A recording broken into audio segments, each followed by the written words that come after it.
Hi everybody, Pat Healey here, creator of the Employee Attraction and Retention System for Business Owners. You know, I'm always on the lookout for what I call real-time life lessons, especially those that force me to change my lifelong belief systems that turned out not to be true. I mean, trust me on this. The experience I'm going to share with you today changed the way that I conduct my employee reviews at work. So here's what happened. This past summer, our family decided to have a big family reunion and associated with the twins turning 5. And let's just say we went all out, okay? I mean, we had it catered by the best birthday caterer I could find. I have a great big pool in my house, so I hired 4 lifeguards to keep watch. And I also rented 2 of those great big trampolines and one of those self-contained bounce houses, you know, with the inflatable floors and those styrofoam balls. And we rented 3 clowns and had 2 ponies for the kids to ride. And then we had helium balloons absolutely everywhere and all those floating toys in the pool. It was an absolute blast. But let me ask you this, what did I do wrong? What was my mistake? You know, one of the things I mentioned was a huge mistake. Clowns. I was reminded of that as soon as the kids saw the clowns getting out of their van. They all ran to their moms. You know, I found out later in a recent study at a children's hospital, out of 250 kids in the hospital, aged 4 to 16, every single kid disliked clowns. And as I look back on the party experience involving the clowns, I started thinking, what's not to dislike? They're scary. They're weird. I mean, they look like demented serial killers. I mean, tell me this. Have you ever been to a parade where some scary clown didn't make a kid cry? No, it's never happened in the history of the world. Clowns make kids cry and kids don't like clowns. Now, logically, we all know this, right?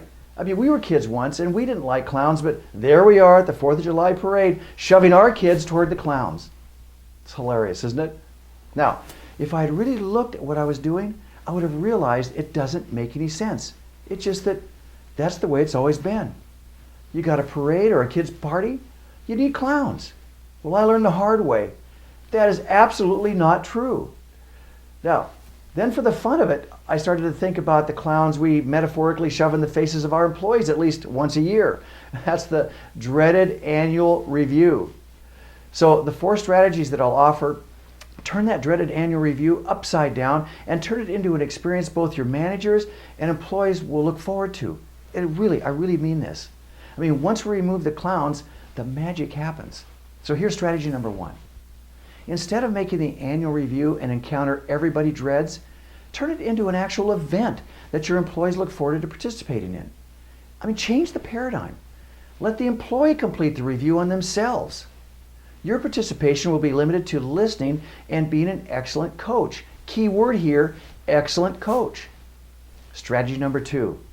Your employees will only be excited about the process if you assure him or her of 2 things. Number 1, that they're going to be coached thoroughly on how to complete those evaluation worksheets at the beginning of each year. Explain that you want them to ace the review, so they should be absolutely clear on how to complete the worksheets in a deep and very meaningful fashion.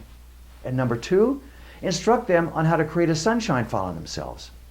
Now, coach them on the importance of self-appreciation. The sunshine file is a way to document everything that they're proud of accomplishing for the year. They should be inserting anything and everything that will document the quality of their work, as well as their progress and growth as a team member. It's so important. Strategy number 3. Don't overwhelm them with change. Scientific studies tell us that people can only change 1 or 2 habits in a year, so don't overwhelm your well-intentioned employees with too many things to change. It's going to be negative. Strategy number 4.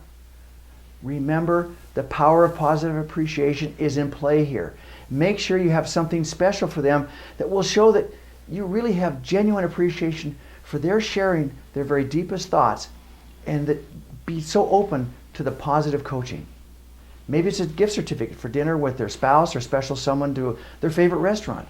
I mean, it could be a golf lesson or a massage. Now, I love Starbucks cards, but it doesn't show imagination on your part. So come on, you can do better than that. So anyway, there you go. Taking clown behavior out of the dreaded annual review and replacing it with a positive life event that your employees will brag about for years. I mean, talk about an employee attraction tool. Absolutely. So listen, if you like the video, don't forget to click the like button below and remember our motto. Be a better boss, build a better business, much more importantly, live a better life. Hey, we'll see you in the next video, and thank you.